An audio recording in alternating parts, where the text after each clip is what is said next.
The SHAJAR-E-MALOON, The Cursed Tree. Part 3. The First Victim. Hook. Some things don't disappear in daylight. Some things become clearer.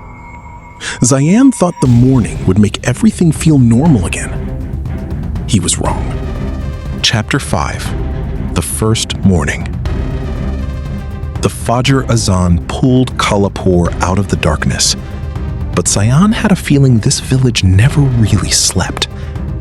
When he stepped outside, he saw them immediately.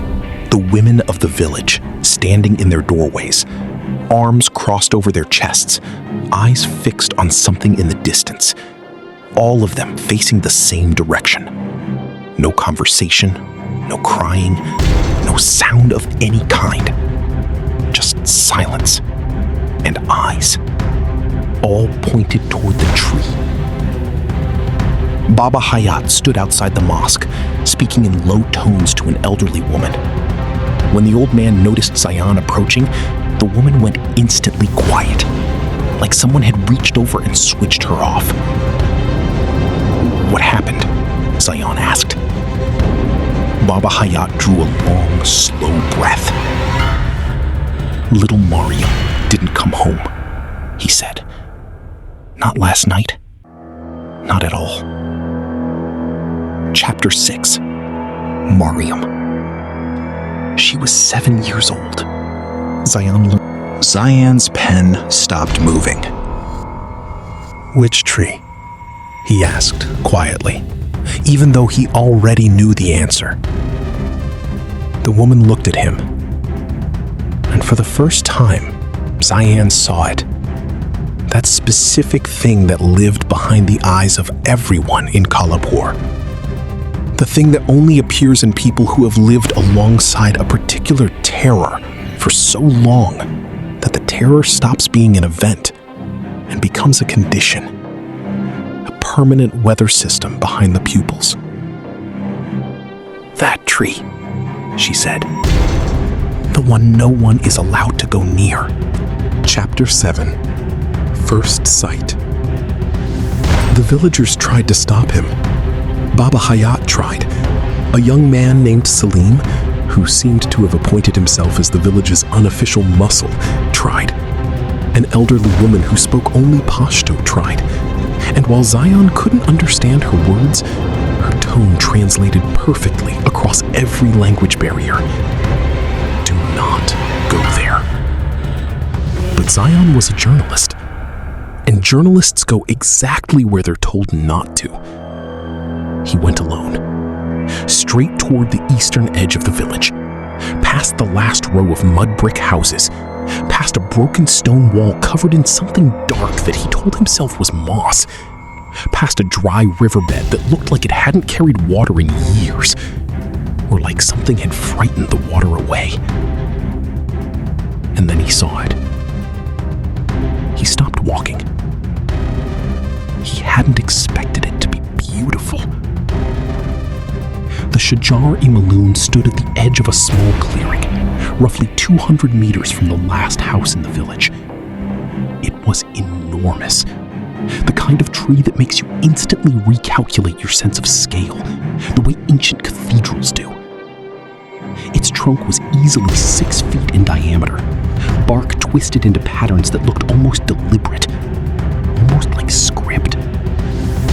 Its branches spread outward and upward in every direction, massive. Almost like script. Its branches spread outward and upward in every direction, massive and dark, filtering the morning light into something gray and diffused, so that the clearing beneath it existed in its own permanent dusk, even at 8 a.m.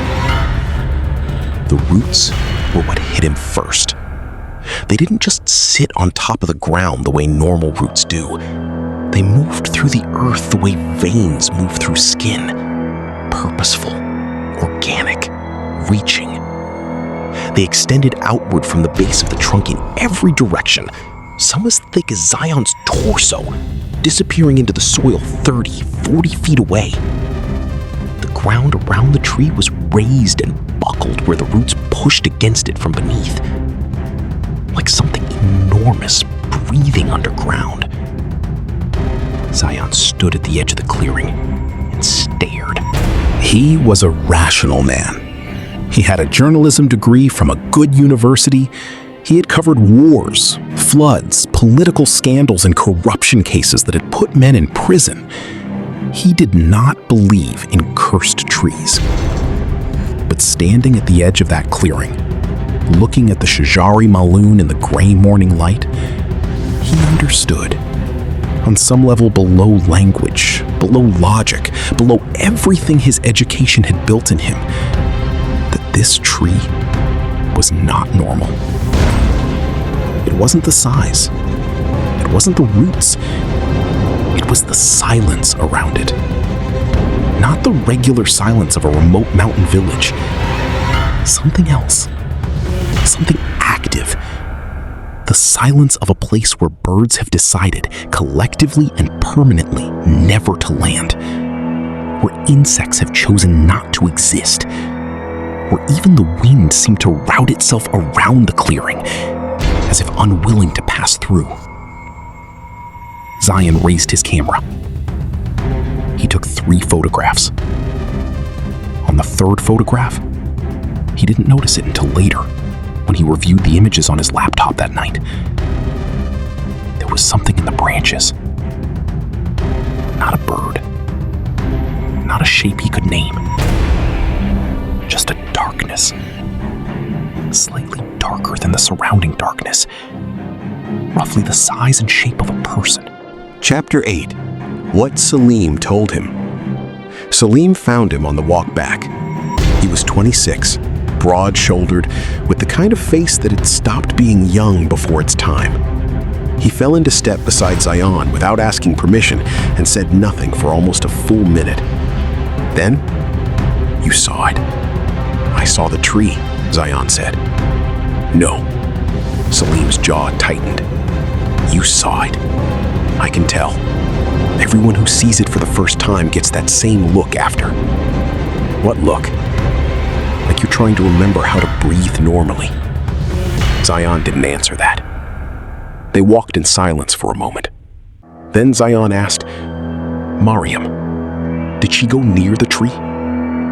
Salim stopped walking.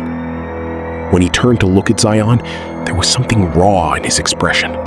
Something that had been cauterized over many times and still kept bleeding through.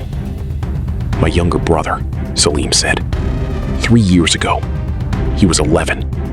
He went near the tree on a dare from some other kids." He paused. "We found his shoes, 30 feet from the base of the trunk.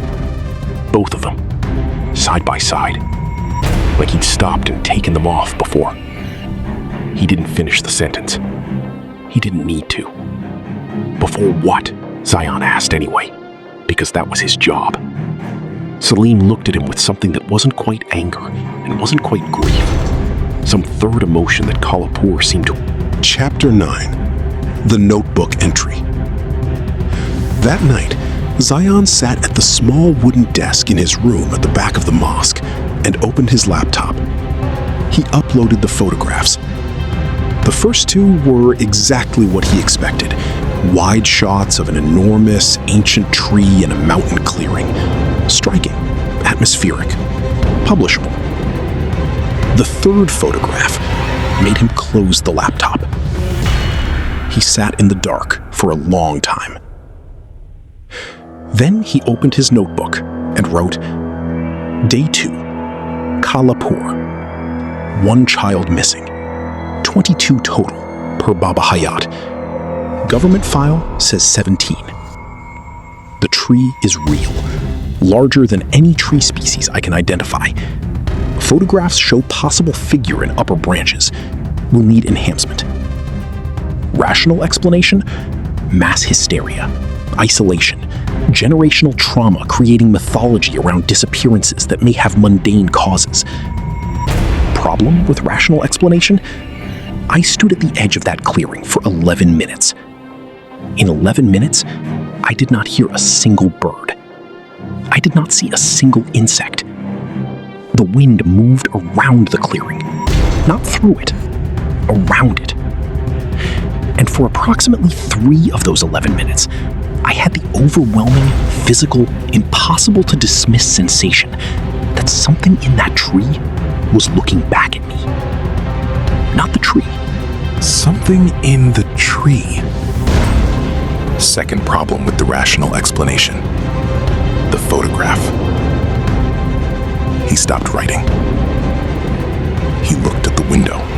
The eastern window, the one facing the tree. The one Baba Hayat had told him never to open.